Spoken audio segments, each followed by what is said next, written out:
passé toute ma vie au Congo. J'ai fait toutes mes classes au Congo, tout au Congo. Bien oui, j'ai eu la chance d'avoir été nommé une première fois ici à l'ambassade de Belgique et c'était dans les années 82-84. Bon, j'ai passé à Belgique pour aller à Allemagne en 2005.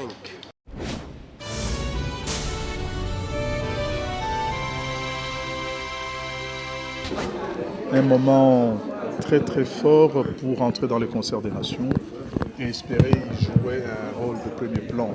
Et la date où le Congo accède à l'indépendance. Le 30 juin 1960, mis à part la date de naissance de ma grande sœur, ça ne représente rien pour moi. À mon avis, c'est l'indépendance du Congo qui a commencé cette année-là. Donc, heureusement pour eux. Pour moi, ça représente la maturité du Congolais, entre guillemets. Le jour où le Congolais a estimé qu'il peut faire seul son bonhomme de chemin. Bon, ngai nayekolaka yango lipanda ezali eloko oyo ndenge balakisaki biso neti na baklasse tobengeza kimia te.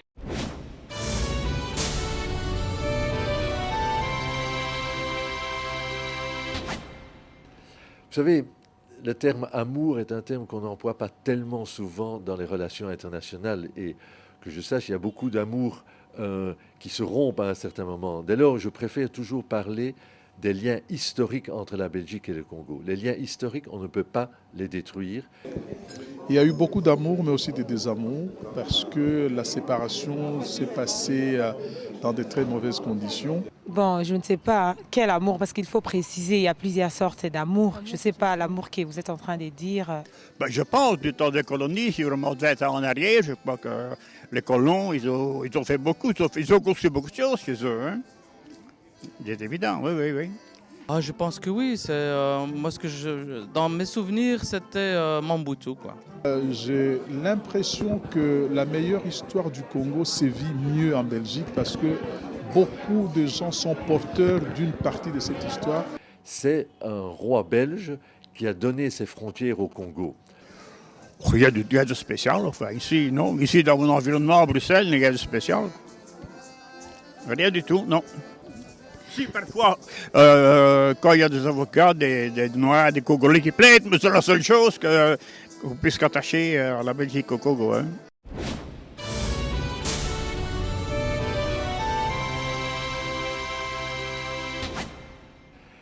Bien, la place du métissage est de nouveau un fait historique. Je crois qu'il faut le reconnaître et je crois que c'est la preuve que le Belge a trouvé dans le Congolais ou la Congolaise, je dirais, un être humain qui méritait, je dirais, un amour.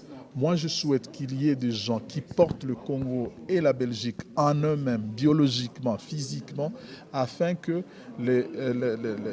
l'échange culturel puisse avoir un soubassement humain, puisse avoir des gens qui n'ont pas de choix que d'être belges et congolais à la fois. Mais moi, je trouve que là, ils ont vraiment... ils sont de première classe ici, quoi. On les remarque souvent. Tu peux aller chercher un boulot, c'est un exemple banal, typique. Hein. Je ne suis pas complexée, mais du moins on les voit. J'ai un diplôme, moi je peux aller chercher un boulot là. Mais je trouve que là, vous êtes avec un métis, lui il a le priorité. Il a l'aval, il a l'accès. Ce que j'en pense, bah, je ne sais pas si ça plaît aux personnes, aux deux partenaires. Moi je veux bien, mais a priori je suis contre parce que ce n'est pas la même mentalité. Hein. Voilà. À mon avis, moi je ne suis pas du tout contre. Moi je vois ça toujours d'un œil d'amour, quoi. Un métis, bon, c'est le produit voilà, d'un amour entre deux races différentes. Qu'est-ce qu'il y a de mal à cela?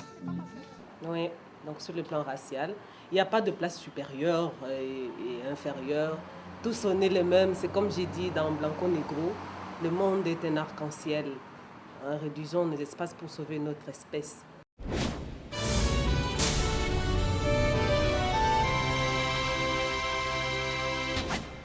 Essayons de profiter de ce cinquantenaire, justement, pour donner à nos relations une maturité plus forte et une stabilité plus forte. C'est de part et d'autre le souhait de garder ces liens particuliers et d'en faire, à l'occasion du cinquantenaire, le socle de relations encore meilleures quant à l'avenir. La politique nous lie, la culture, l'histoire commune, la globalisation, les échanges. Parce que s'il y a une terre qui a reçu l'organisation étatique belge, c'est quand même le Congo. Notre première constitution a été écrite par le Parlement belge. Ça marque pour longtemps. Ouais. D'ailleurs, vous l'avez vu, là, il n'y a pas longtemps, le jour de l'indépendance, il y a eu les rois qui étaient là, non? Il a été accueilli, parce que s'il ne gagnait pas les confiances des Congolais, je ne crois pas qu'il serait ici à Kinshasa. C'est que nous lit. Il y a beaucoup de points, il y a beaucoup de points en tout cas. Parce qu'ils viennent ici sous prétexte qu'ils viennent arranger des choses ici, sous prétexte qu'ils viennent nous prêter de l'argent, sous prétexte qu'ils veulent construire, sous prétexte qu'ils vont faire beaucoup de choses. Bon, je ne sais pas si ça va se réaliser. Ah, les relations, ça il faut demander au gouvernement. Ça il faut demander au gouvernement. Moi je compte seulement pour les populations. Les populations avec des Belgiques, il n'y a rien. Je vais répéter même 1000 fois, il n'y a rien. Si tu demandes au gouvernement les relations entre Belgique et Congo, je ne sais pas si le gouvernement sait. Mais pour les populations, nous ne connaissons même pas les relations.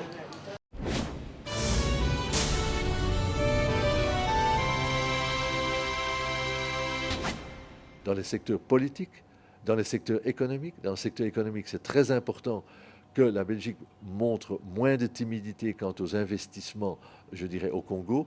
C'est le souhait de voir les Congolais aussi s'intéresser, je dirais, à l'industrie belge. Au point de vue coopération aussi, c'est le souhait de venir en soutien des plans de développement congolais. Il est clair que le cinquantenaire a une signification très très grande pour vous. C'est le temps où le Congo doit s'assumer pleinement, mais je dirais la disponibilité belge d'être en soutien à ça. Et la coopération militaire aussi, je dirais, c'est un souhait de voir la Belgique et le Congo coopérer. Enfin, le secteur consulaire qui intéresse toujours énormément les Congolais, c'est suivre une politique de visa, je dirais, ouverte. Je plaide pour un partenariat stratégique, des coexistences pacifiques, mais aussi des survies de deux nations. Une Belgique en tant qu'entité unique nous est indispensable. Une Belgique divisée, c'est une perte de repères pour nous. Donc la Belgique, nous la voulons en tant qu'une entité unie au cœur de l'Europe, mais qu'elle devienne aussi un cœur pour nous. Parce que si nous avons une capacité de pénétration dans ces cœurs, nous avons la capacité d'atteindre tout le pourtour européen. Ça, je ne sais pas. Hein. Je ne sais pas. Et maintenant que la Belgique passe un mauvais cap des élections, je ne sais pas ce que les Congolais vont en penser, s'ils vont encore être nos grands copains, je ne sais pas.